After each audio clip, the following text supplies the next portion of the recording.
Baik, perkenalkan nama saya Taufik Hidayat. Saya adalah mahasiswa PJJ Sistem Informasi dari Universitas Siber Asia eh, dengan NIM 2301010202110. Pada kesempatan kali ini saya akan merekam sebuah video demo terkait dengan aplikasi sistem pendaftaran kelas secara online. Nah, untuk memulainya saya izin untuk share screen terlebih dahulu. Baik, di sini adalah kita harus menggunakan eh, service dari SAM, yaitu ada Apache dan MySQL, di mana nantinya aplikasi tersebut akan berjalan. Nah, MySQL ini adalah database-nya, Apache-nya adalah ini web servernya. Nah, kemudian kita klik Start terlebih dahulu. Di sini saya membangun aplikasinya menggunakan framework Y2. Nah, untuk menjalankan aplikasinya, kita perlu melakukan command line terlebih dahulu, yaitu php serve. Nah, di sini agar segala jenis kegiatan yang ada di aplikasi ini nantinya akan terekam ke dalam framework Y ini, Y2 ya. Oke, kita langsung saja buka browsernya. Kita ketikkan localhost D28080. Nah, di sini kita menggunakan port 8080. Nah, jadi ketika pertama kali kita masukkan alamat itu nantinya akan disuguhkan dengan tampilan untuk login terlebih dahulu. Nah, di sini sebenarnya saya bisa langsung login, cuman akan lebih enak apabila kita langsung coba menggunakan login user ya. Nah, di sini kita coba daftar terlebih dahulu, daftar di sini. Oke. Nah, ini kita mengisikan username. Username-nya misalkan nama saya ya, Taufik Hidayat. Emailnya saya isi email yang aktif biar nantinya lebih enak aja untuk pengiriman konfirmasi kelasnya. Passwordnya, oke saya isikan terlebih dahulu.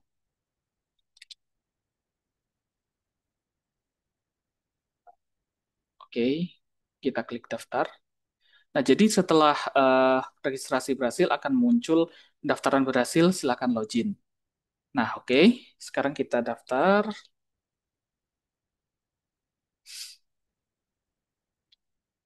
masukkan username dan password. Oh iya, kita cek dulu apabila passwordnya salah ya. Nah, kalau salah di sini kita tidak akan bisa masuk ke sistemnya, aplikasinya akan muncul keterangan username atau password salah. Kita benarkan.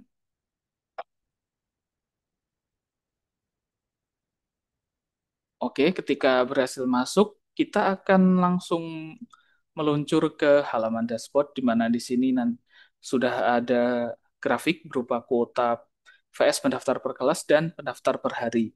Nah, di sini ini kuota untuk pelajaran biologi ini yang pendaftar sebanyak 7. Nah, ini pendaftar per hari dalam waktu ini 7 hari. Cuman di sini karena ini baru saya buat beberapa hari, ini baru muncul 5 hari. Nah, kemudian tadi kita diminta untuk melengkapi ini ya, data diri. Kita lengkapi terlebih dahulu di menu profil saya. Nah, di sini tanggal lahirnya ini terisi secara default ya. Jadi jadinya kita perlu rubah terlebih dahulu agar datanya lebih enak dibaca.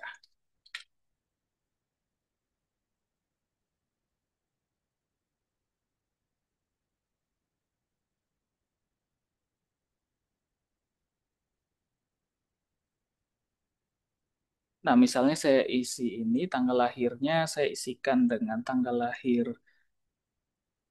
ya random saja ya. Oke. Kemudian kontaknya. Oke, foto profil boleh diisi, boleh tidak. Untuk saat ini akan kita isi terlebih dahulu. Sebentar. Oke, misalnya saya klik ini, kita cari terlebih dahulu fotonya yang akan dipakai. Misalnya saya menggunakan foto ini ya, klik simpan. Nah, ketika klik simpan, dia akan nantinya masuk ke dalam database. Nah, ke dalam tabel siswa itu. Nah, di situ nanti eh, profilnya muncul notifikasi, profil berhasil diperbarui. Nah, ini adalah foto profil yang tadi. Oke, di sini sudah muncul ya. Ini tanggal lahir yang tadi diinput sama emailnya juga. Nah, setelah itu di menu lihat kelas, di situ ada daftar kelas yang telah tersedia oleh si adminnya itu, adminnya yang nantinya akan kita coba untuk membuat kelas. Oke, kita coba untuk mendaftar kelas. Nah, ini saya buat tahun ajarannya itu sesuai dengan sekarang ya, tahun 2005 periode 2 atau semester 2. Kita coba bahasa Jepang. Oke, bahasa Jepang, konfirmasinya kita tunggu ya. Soalnya akan ada proses di mana database akan masukkannya ke dalam ini apa? Ke dalam tabel, yaitu tabel untuk ID transaksi. Nah, terus di sini muncul notifikasi pendaftaran berhasil ketika kelas yang kita pilih itu masuk ke dalam order kelas. Nah, kemudian email terkirim. Nah, ini email terkirimnya itu menggunakan di email di framework itu ada Symfony Mailer. Nah, oke, email terkirim. Nanti akan kita cek emailnya. Oke, setelah itu kita lihat di kelas saya. Kelas saya, nah di sini adalah eh, muncul ya, muncul daftar kelas yang telah dipesan. Nah, tadi itu baru aja mendaftar eh, satu ya, yaitu kelas bahasa Jepang. Oke, kita coba menambahkan kelas terlebih dahulu dari menu admin. Oke, kita akhiri sesinya. Kita login ke admin.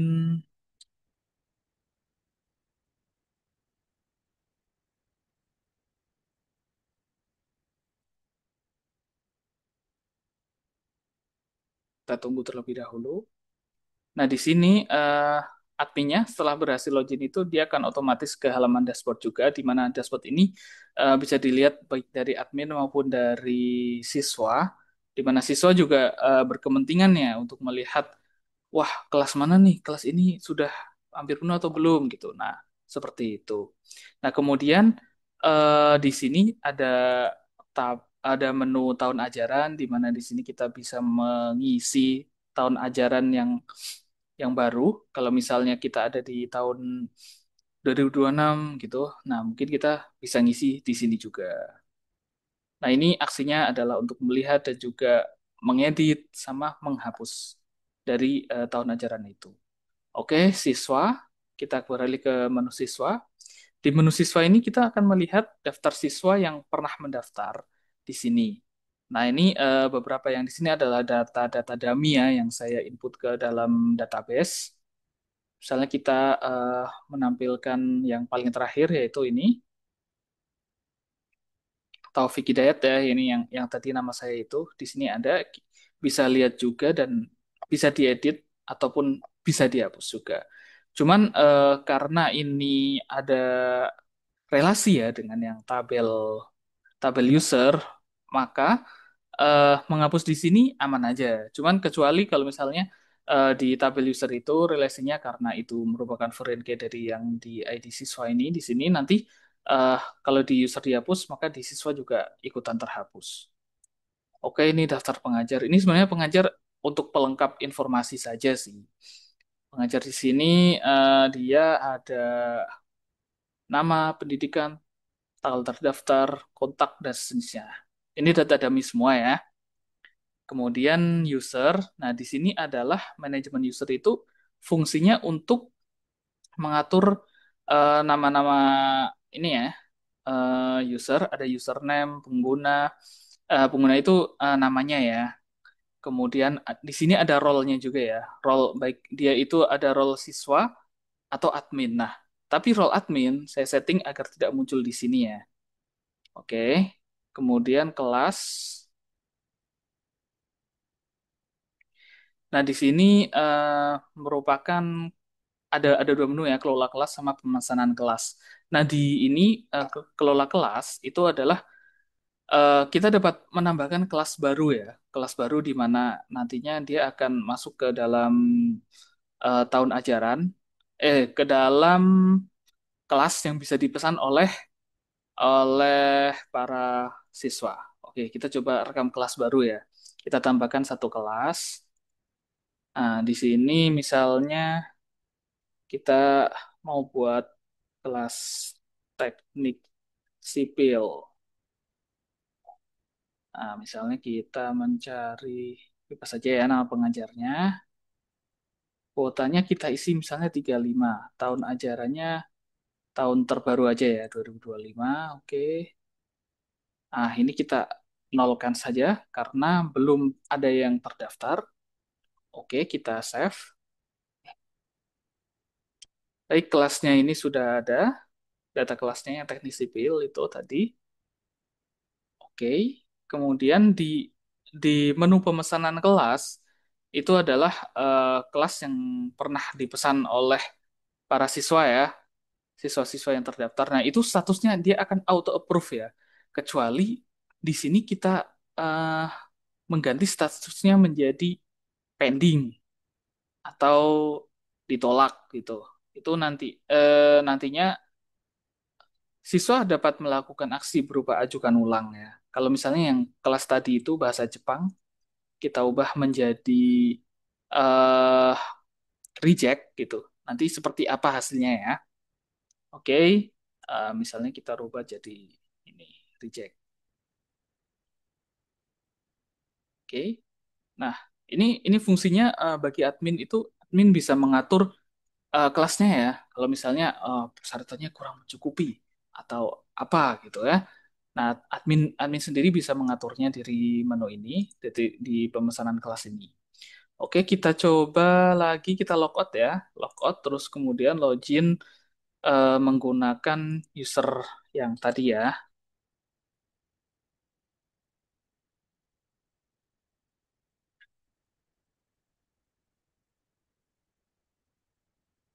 Nah, kita cek apakah kelas kelas tadi yang kelas terbaru ya, itu sudah ada atau belum, yaitu teknik sipil. Nah, ini ada. Sudah ada ya. Teknik sipil, kuotanya 35, terdaftarnya 0, sisa kuota 35. Oke, kita coba daftar ya. Kalau kita daftar, klik yakin daftar kelas ini. Oke,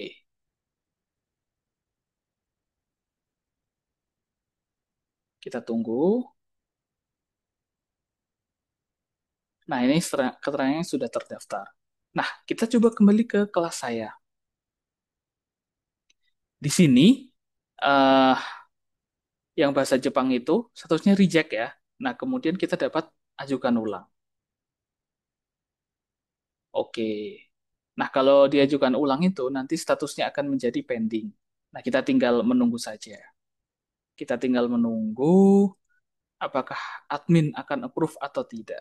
Nah, kalau itu dia akan di sini statusnya menunggu persetujuan. Nah, tadi ketika reject di sini tidak ada ya statusnya. Nah, kalau pending dan juga statusnya itu approve, itu maka otomatis yang terdaftar itu dia akan bertambah ya, bertambah satu.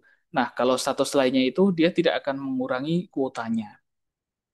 Oke, seperti itu. Jadi mungkin kita akan cek emailnya ya, apakah masuk atau belum. Oke, sebentar saya buka dulu emailnya. Baik, di sini saya sudah membuka dua email ya. Ini email yang ini adalah pengirimnya. Nah, saya nyeting pengirimnya adalah menggunakan email saya yaitu taufikhidayat.bzz. Nah, kemudian kepadanya adalah taufik@gmail. Nah, ini ini adalah notifikasi ya berupa ini dari email terkirim ya. Email Anda berhasil mendaftar kelas. Nah, seperti itu. Kemudian di inbox yang siswa yang terdaftar itu kita buka ini ya. Nah, ini inboxnya sudah masuk juga.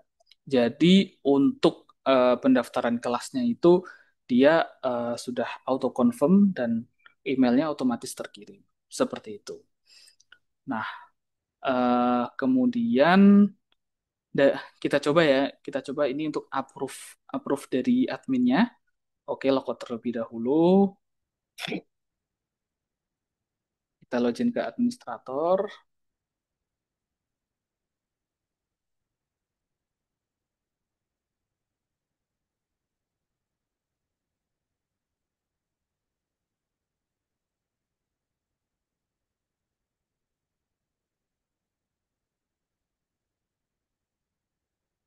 Nah, tadi kita kan sudah membuat yang teknik sipil itu dengan kuotanya 35. Nah, di sini teknik sipil sudah muncul juga di dashboardnya atau di grafiknya itu dengan ini ya, eh, yang terdaftarnya ada dua ya. Oh, oke, kita cek terlebih dahulu di menu kelas,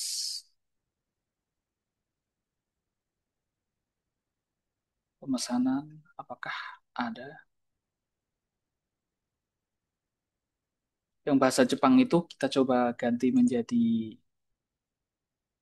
approve ya.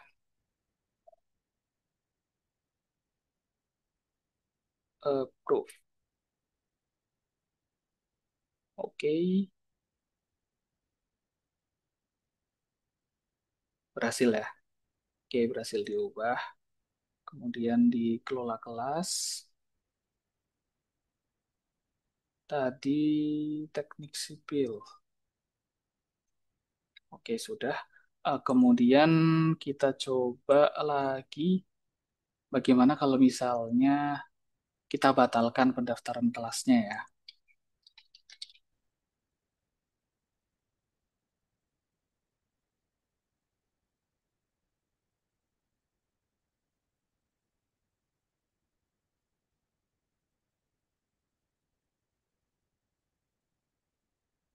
Kita coba batalkan yang bahasa Jepang. Oke. Nah, kalau statusnya batal, itu nanti kita sudah boleh diperkenankan untuk mendaftar lagi. Nah, ini bisa kita ajukan ulang lagi, cuman nanti dia harus ini dulu, statusnya akan berubah jadi pending dan harus di-approve terlebih dahulu. Baik, mungkin itu saja untuk demo aplikasi kali ini. Terima kasih. Mohon bimbingan dan arahannya.